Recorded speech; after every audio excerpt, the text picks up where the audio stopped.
That's the worst part of this.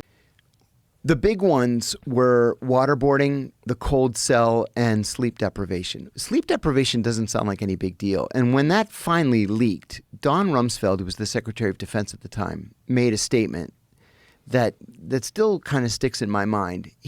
We know from the American Psychological Association that people begin to lose their minds at day 7 with no sleep. And they begin to die. Their organs begin to shut down at day 9. But the CIA was authorized to keep people awake for 12 days. And that was another thing that caused prisoners to just die. They would have heart failure, you know? How'd they keep them awake? You have these industrial strength lights on them 24 hours a day and like death metal 24 hours on volume 11.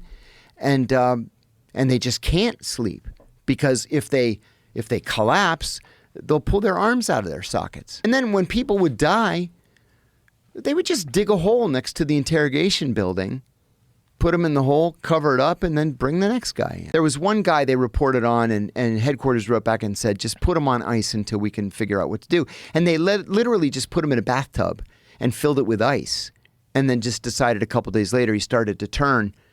We should probably bury this guy. Wow. They're like, oh, listen, you can do these techniques, and if you kill him, just bury him out back. Nah, that wasn't the approved operation. Was any of it effective? Like, was there any actionable information? That's the worst part of this.